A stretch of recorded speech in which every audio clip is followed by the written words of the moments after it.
The sun barely crowned the horizon when the Australopithecus tribe stirred their slender forms, outlined against the golden sweep of the savannah.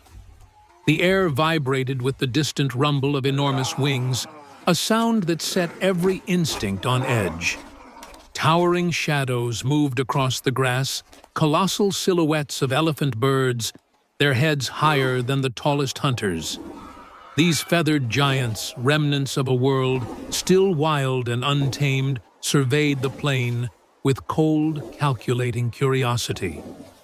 Even the sharpest eyes of the tribe could barely comprehend the size of their rivals in this land, and yet survival demanded attention, focus, and courage. A group of Homo habilis, younger and more daring, edged toward the riverbank, their hands grasping crudely fashioned stone spears. Water, a lifeline for both humans and beasts, shimmered like liquid silver, but approaching it meant risking confrontation. The bird's enormous feet cracked the earth, with each step flattening grasses and sending small creatures scattering. One misstep, one misread glance could trigger a stampede, and the tribe had learned that fear was as lethal as hunger. A female Australopithecus lifted a bundle of medicinal herbs from the soil, its bitter scent strong enough to mask the human's own odor. She pressed leaves into the hands of the young hunters, a silent command: caution, preparation, awareness. One of the birds lowered its massive head toward the ground, pecking with an almost mechanical precision at a termite mound. Its movement was slow, deliberate, yet every motion radiated power, a force that could crush human bone without effort.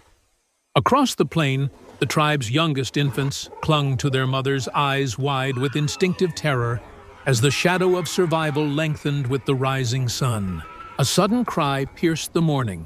A rival Homo erectus band emerging from the thicket, eyes gleaming with hunger and the audacity of the desperate. The two human groups froze, sizing one another up. Stone spears were readied sticks raised, and the air thickened with tension. Survival demanded more than courage here. It demanded strategy, alliance, and lightning-fast decision-making. The elder Australopithecus gestured sharply, guiding the tribe into a subtle formation, pressing the young back toward a shallow grove, their movements deliberate, precise, almost ritualistic. Meanwhile, above the elephant birds shifted sensing disturbance. One extended its massive wings, creating a gust of wind that rustled the grass and scattered dust, obscuring sightlines, masking movements. The tribe's trackers ducked low, eyes scanning the horizon for any sign of the advancing rival band, while also gauging the birds' unpredictable patterns. Their hearts pounded in rhythm with the distant thuds of colossal feet, an ancestral drum that reminded every human the world is indifferent, and only the clever, the swift, and the resilient endure. The standoff stretched seconds into what felt like an eternity. A lone Homo habilis took a cautious step toward the river, eyes locked on the nearest bird. Its head turned, immense beak scraping the earth. Curiosity piqued. The child froze, the mother's hand gripping tightly, and the tension snapped like a taut cord, the tribe ready to spring into motion at the slightest misstep. Every sense sharpened, ears to the wind, eyes to the horizon, muscles coiled like springs, because in this world, one wrong move could cascade into catastrophe.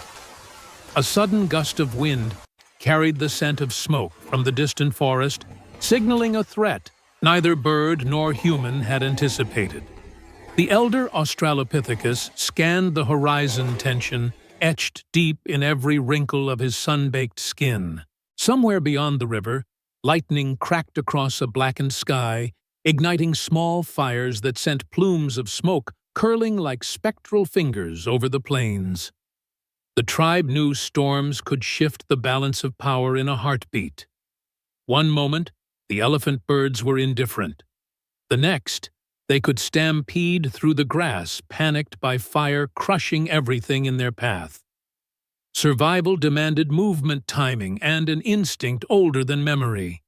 The Homo habilis hunters exchanged glances, communicating through gestures honed over countless hunts.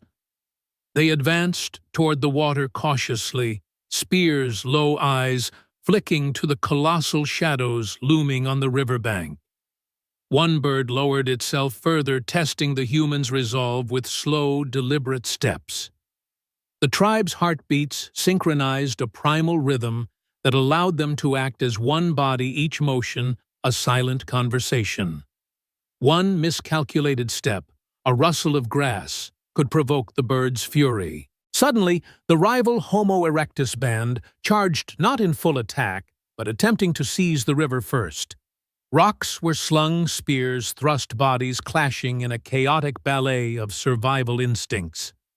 The Australopithecus elder raised his arm, a single sharp gesture that signaled retreat into the grove away from the line of fire. Mothers scooped up infants, while older children ducked low, following the path laid out by generations of learned instinct. The river, once a source of life, became a gauntlet, a stage where strategy and courage were tested simultaneously. Above the fray, the elephant birds reacted. One spread its enormous wings, fully casting a shadow over the scrambling humans. The sudden movement created a wave of panic. The rival Homo erectus tripped over uneven terrain, some tumbling into shallow water, cries of surprise and fear echoing across the river. The tribe's hunters used the moment, hurling stones with precise aim, sending the intruders scattering further downriver. A subtle understanding passed between the humans. Survival was not just about strength, but timing and perception. The storm's first rain pelted the savannah, turning dust into mud, slowing every footstep. The tribe huddled under the protective overhang of the grove, watching the elephant birds retreat to higher ground, wings folding like ancient sails. Lightning illuminated their massive forms, casting shadows that flickered across the humans' tense faces. In the chaos, a young hunter had been separated, standing frozen in the open eyes, wide with terror as a colossal bird approached. The elder's eyes narrowed, calculating the distance and risk. A swift motion, a flick of the wrist, a call and gesture only they understood, and the younger hunter was guided back behind cover. The bird paused, assessing, then slowly lifted its head, retreating after a heartbeat of hesitation. Relief coursed through the tribe like an electric current, but the tension remained. Survival had been claimed for now, but only by vigilance, understanding, and respect for the immense creatures that shared their world. The storm's fury eased, leaving a damp, glistening savannah, the air heavy with the scent of wet earth and scorched grass. The tribe emerged cautiously from the grove bodies, low eyes sweeping the horizon. The elephant birds had retreated to the distant ridges, their massive silhouettes etched against the dimming sky, a reminder of the fragile balance of coexistence. The rival Homo erectus band had vanished as well, leaving the tribe in a rare, fleeting moment of calm. The Australopithecus elder signaled the younger hunters to move, and together they approached the riverbank, now shimmering under a fragile shaft of sunlight. The river had survived the storm, but its currents had shifted, carving new paths through the mud and grass. Using broad leaves, the tribe collected water cautiously, mindful of every ripple that might betray lurking predators or unexpected dangers. Infants cooed softly in the mother's arms, their tiny hands grasping for comfort, learning the unspoken rhythms of survival in a world ruled by giants. The young hunters began repairing stone tools, flint edges glinting as they struck against each other, sparks flying like captured lightning. One hunter rubbed the leaves of the medicinal herbs across a shallow cut on his hand, the bitter scent mingling with the wet earth, a tangible reminder of knowledge passed through generations. Each action, each movement was purposeful threads in the tapestry of life, stitched carefully to ensure tomorrow. Across the plains, the elephant birds moved with measured grace, pecking at scattered fruits and seeds, seemingly indifferent, yet ever present. Their enormous wings occasionally rustled, a subtle reminder of power that dwarfed human strength. The tribe watched quietly, understanding that respect and caution were as vital as courage and skill. Coexistence demanded observation, patience, and humility. As evening descended, the tribe gathered near a low rise where the fire they lit earlier still smoldered. The elder placed gathered fruits and tubers in a communal pile, inviting all to partake. Children nibbled at the edges, sharing smiles that mirrored relief and joy, their laughter echoing faintly across the wet savannah. A subtle unity settled over the group, the unspoken bond of survival forged through storms, rival bands, and towering birds. In the distance, a young elephant bird lifted its head, scanning the horizon as if acknowledging the human's presence. Then slowly, it turned back to its domain wings, folding gracefully, leaving the humans to their fragile peace. The tribe huddled together, warmth from fire, and shared proximity a balm against the tension of the day. They had endured, adapted, and learned.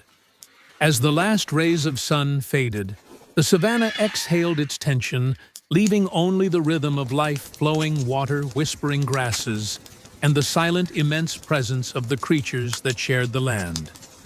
In that moment, the tribe's eyes held the quiet triumph of existence, the legendary heartbeat of survival, and the profound understanding that life, no matter how perilous, was a story to be lived, not just endured.